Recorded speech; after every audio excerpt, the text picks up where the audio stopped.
سیرت نبوی کے سینکڑوں پہلو ہیں اور ان میں سے ہر پہلو پر گھنٹوں اور دنوں نہیں بلکہ ہفتوں اور مہینوں گفتگو کی جا سکتی ہے،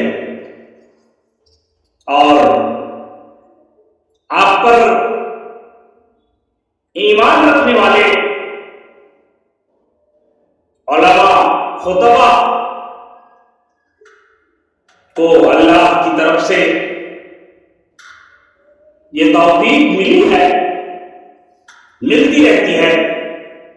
کہ وہ نبی کریم صلی اللہ علیہ وسلم کی زندگی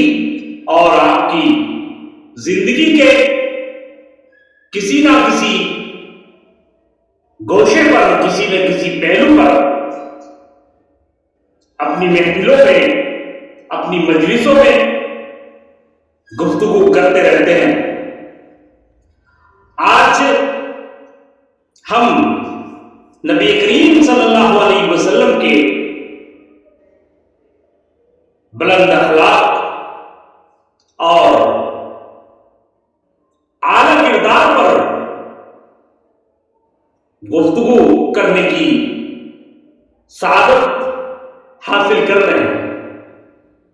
نبی کریم صلی اللہ علیہ وسلم اور تمام انبیاء دنیا میں جن مقاصد کے تحت مبعوث کیے گئے ان میں سے ایک اہم مقصد اصلاح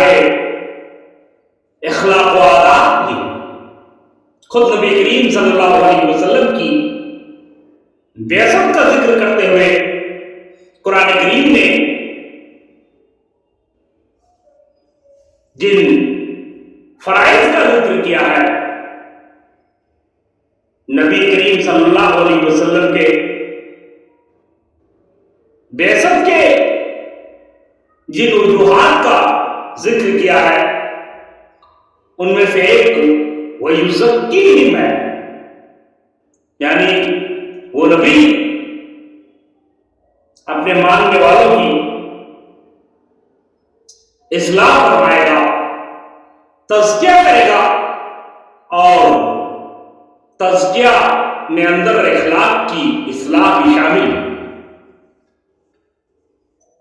اسی طرح نبی کریم صلی اللہ علیہ وسلم نے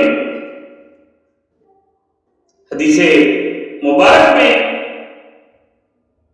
اپنے تئیں فرمایا ہے انما بعثت لأتمم مکارم الاخلاق، کہ میں پاکیزہ اور بلند اخلاق کی تکمیل کے لیے بلند اخلاق کو اعلیٰ اور مکمل کرنے کے لیے مبعوث ہوا ہوں۔ تو اصلاح اخلاق انبیاء کے فرائض میں شامل ہے، اور اس کو بڑی اہمیت دی گئی ہے کہ بندوں کے اخلاق اچھے ہوں، ان کے کردار پاکیزہ۔ اگر ہم غور کریں اور یہ دیکھیں کہ آخر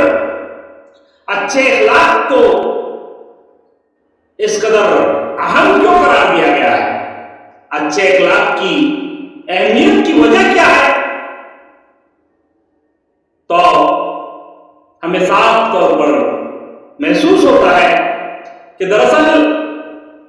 اچھے اخلاق سے آراستہ انسان اپنے گرد و پیش کے لوگوں کے لیے، حتیٰ کہ پوری انسانیت، بلکہ آپ کہہ سکتے ہیں کہ پوری خلق خدا کے لیے آرام و راحت کا، نفع رسانی کا سبب بنتا ہے، وجہ بنتا ہے، اور اس کی وجہ سے خود وہ، اس کے افراد خاندان، اس کے اڑوس پڑوس کے